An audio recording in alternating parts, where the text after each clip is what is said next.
Hello, welcome students. Good morning. आज मैं आपको चैप्टर नंबर 8 पढ़ाने जा रही हूँ। इस चैप्टर का नाम साइकोलॉजी एंड लाइफ है, मनोविज्ञान एवं जीवन। आज इस पे ही चर्चा की जाएगी कि मनोविज्ञान का मानव व्यवहार के साथ क्या संबंध है, किस प्रकार मनोविज्ञान मानव व्यवहार को प्रभावित कर रहा है। यहाँ पर मानव व्यवहार और जीवन का अर्थ पर्यावरण से लिया जाएगा, क्योंकि मनुष्य एक सामाजिक प्राणी है। वह किसी न किसी समाज में रहता है और समाज के निर्माण के लिए पर्यावरण का होना ज़रूरी है। पर्यावरण में ही व्यक्ति अपना जीवन व्यतीत करता है। इसलिए आज का मुख्य टॉपिक जो हमारे सामने है वह है पर्यावरण। पर्यावरण क्या है, इस पे हम लोग बात करेंगे। पर्यावरण को किस तरह हम परिभाषित कर सकते हैं, पर्यावरण का अध्ययन किस किस क्षेत्र में आता है, इन सारी चीज़ों को हम लोग देखेंगे।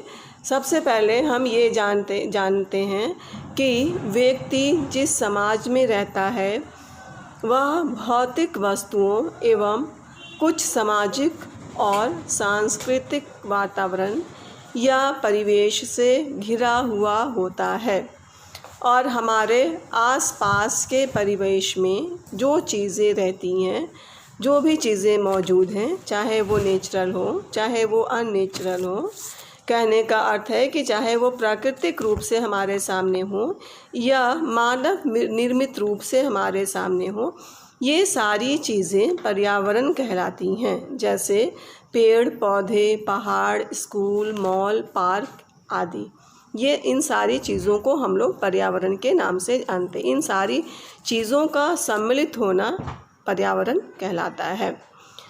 The word environment refers to all that around us। पर्यावरण हमारे शारीरिक स्वास्थ्य को प्रभावित करने के साथ हमारी मनोवैज्ञानिक प्रक्रियाओं तथा व्यवहारों को भी प्रभावित करता है। इस तरह से पर्यावरण से संबंधित अध्ययन करना आवश्यक है। पर्यावरण को समझने या उस पर के महत्व पर प्रकाश डालने के लिए मनोविज्ञान की एक शाखा, जिसे हम पर्यावरण मनोविज्ञान कहते हैं, उसके अंतर्गत किया जाता है। पर्यावरण मनोविज्ञान की एक नई शाखा है। यह मुख्य रूप से मानव व्यवहार और पर्यावरण के बीच के संबंधों का अध्ययन करता है।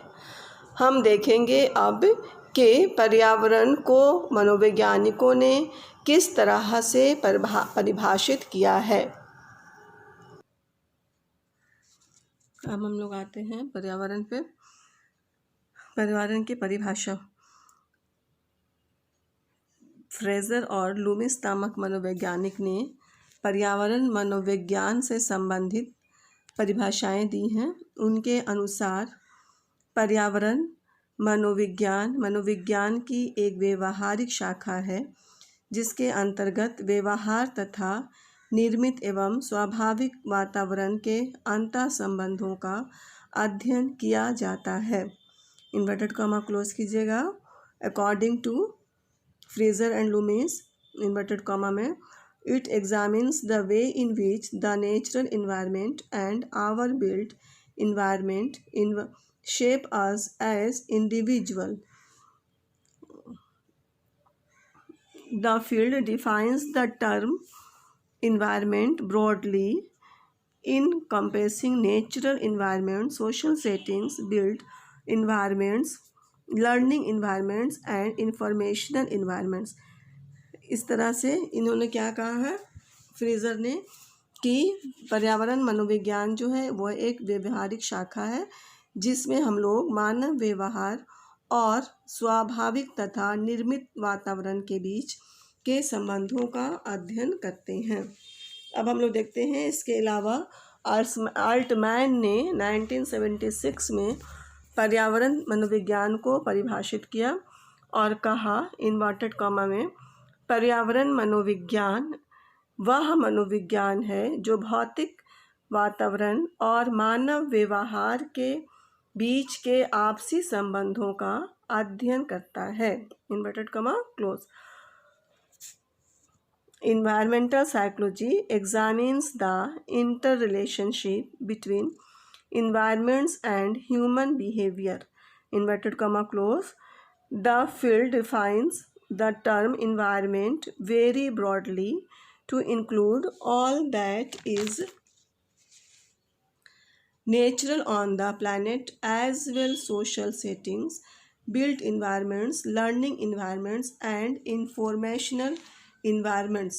इस तरह से हम लोग क्या देखते हैं कि अल्ट ने भी कहा है कि पर्यावरण मनोविज्ञान जो है वह भौतिक वातावरण और मानव व्यवहार के बीच के आपसी संबंधों को बताने का प्रयास करता है, उसे बताने की कोशिश की है। इस तरह से पर्यावरण मनोविज्ञान के अंतर्गत हम लोग देखते हैं कि वो पर्यावरण और मानव व्यवहार का बहुत सटीक रूप से अध्ययन करता है। अब हम लोग देखते हैं कि उन्होंने पर्यावरण के बारे में दो पहलुओं के बारे में बताया है। पर्यावरण के दो पहलू हैं या दो प्रकार हैं, नेचुरल इन्वायरमेंट प्राकृतिक पर्यावरण और बिल्ट इन्वायरमेंट मनुष्य निर्मित इन्वायरमेंट। नेचुरल इन्वायरमेंट में क्या है, बिल्ट बाई नेचर, नेचर के द्वारा प्रकृति के द्वारा बना हुआ पर्यावरण, जिसमें आता है रिवर्स है, नदी, पहाड़, समुंदर आदि। और नंबर 2 क्या है, बिल्ट इन्वायरमेंट में built by humans, man made, मनुष्य द्वारा जो निर्मित पर्यावरण है वह बिल्ट इन्वायरमेंट में आता है। इसमें फॉर एग्ज़ाम्पल आप लीजिए स्कूल है, शॉपिंग मॉल है, ब्रिज है, पार्क है, ये सारी चीज़ें इसके अंतर्गत आती हैं। अब हम लोग देखते हैं कि मानव पर्यावरण को किस तरह प्रभावित करता है या दोनों का आपस में क्या संबंध है। मानव पर्यावरण संबंध के विभिन्न परिप्रेक्ष्य या different views of the human environment relationship.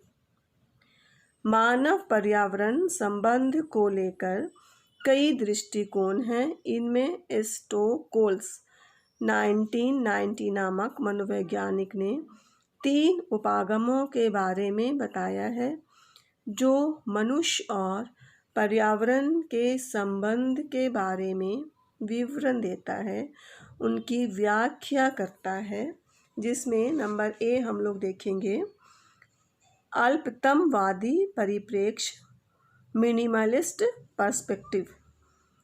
ये क्या है, अल्पतम, अल्पतम मतलब अल्प से लिया हुआ है, बहुत छोटा, बहुत कम। इसमें हम लोग क्या देखते हैं कि यह बताता है कि भौतिक पर्यावरण जैसे मिट्टी, जलवायु, तापमान आदि मानव व्यवहार, स्वास्थ्य तथा कल्याण पर सबसे कम प्रभाव डालता है। दोनों का अस्तित्व समानांतर घटक के रूप में होता है। कहने का अर्थ क्या है कि ये जो हमारा भौतिक वातावरण है या मानव व्यवहार है, ये सब स्वास्थ्य, ये सब चीज़ें जो है वह पर्यावरण जो है उनके ऊपर बहुत कम प्रभाव डालता है। इस तरह से हम देखें तो दोनों समानांतर चलने वाला घटक है, पैरेलल में दोनों चलता है।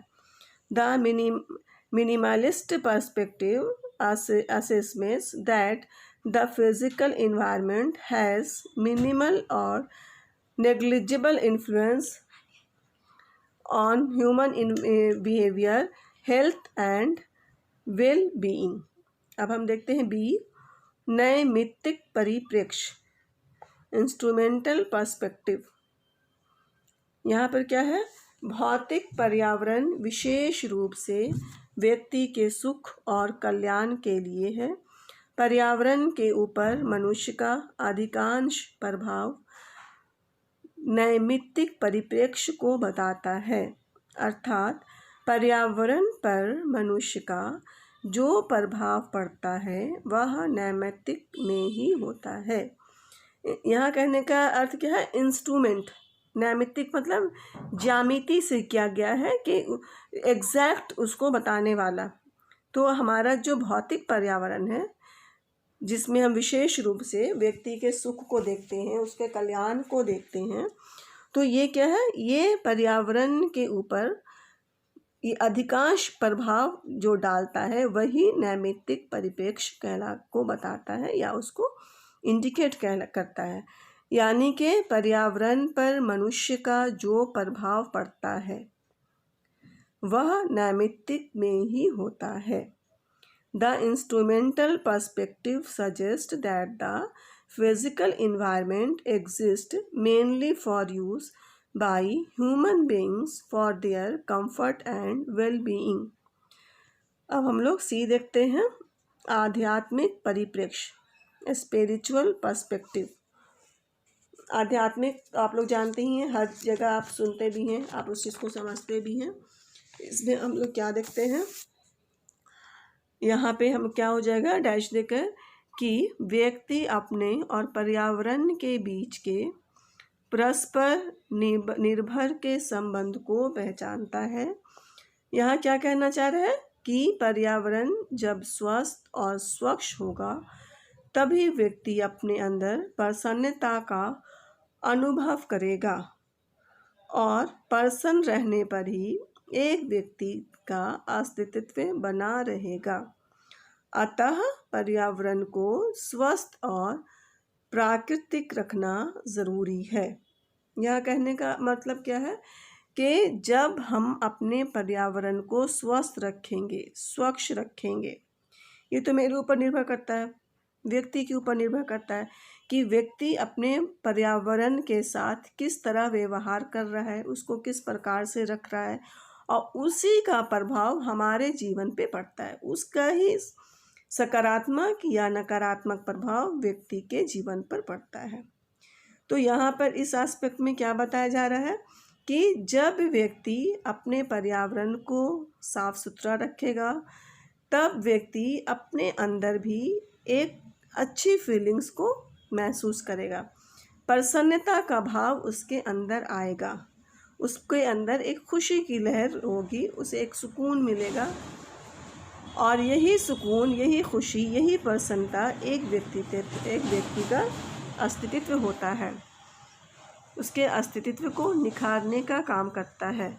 तो इस तरह से हमारी जिम्मेदारी क्या है, हमारा कर्तव्य क्या है कि हम अपने पर्यावरण को स्वस्थ रखें, स्वच्छ रखें, ताकि हमारा अस्तित्व जो है वह भी सकारात्मक हो और हम जो भी अपने जीवन में कार्य करें वह अच्छा हो, सही हो।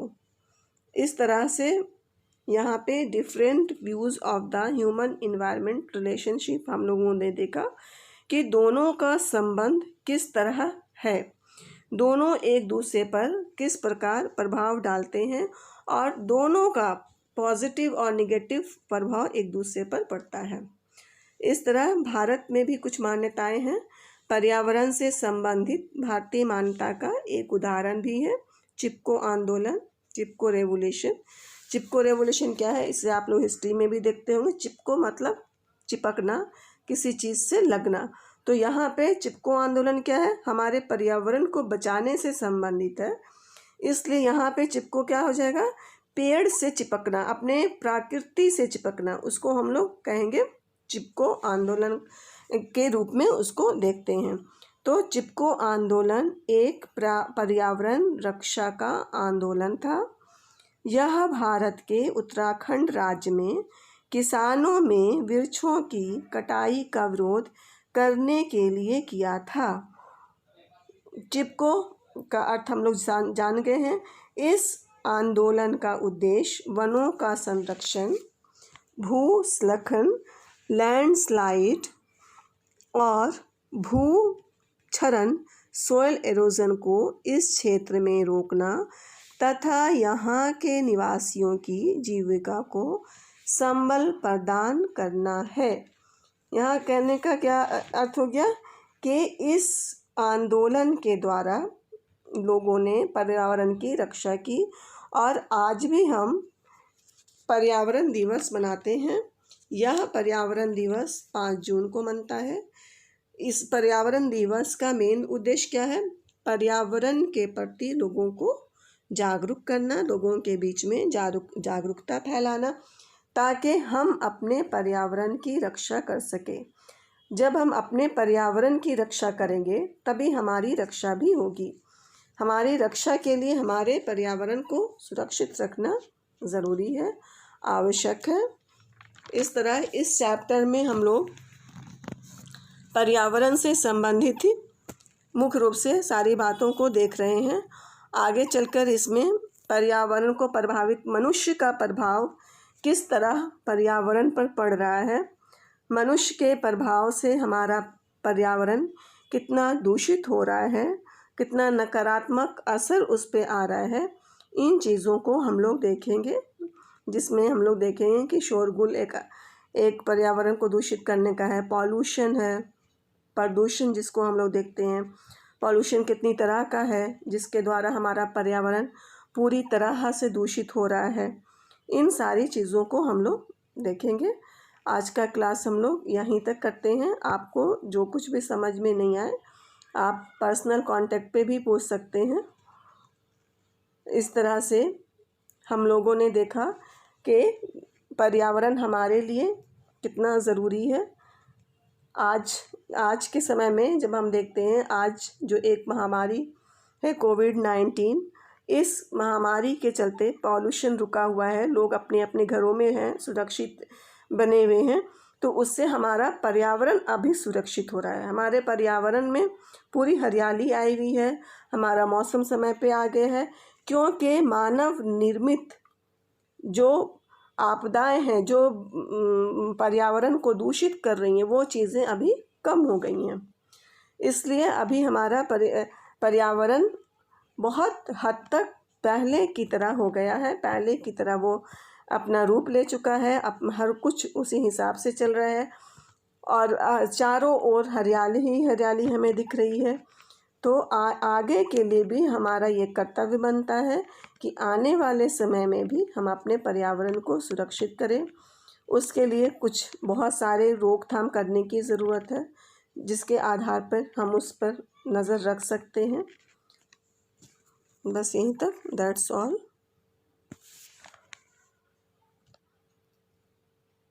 Thank you.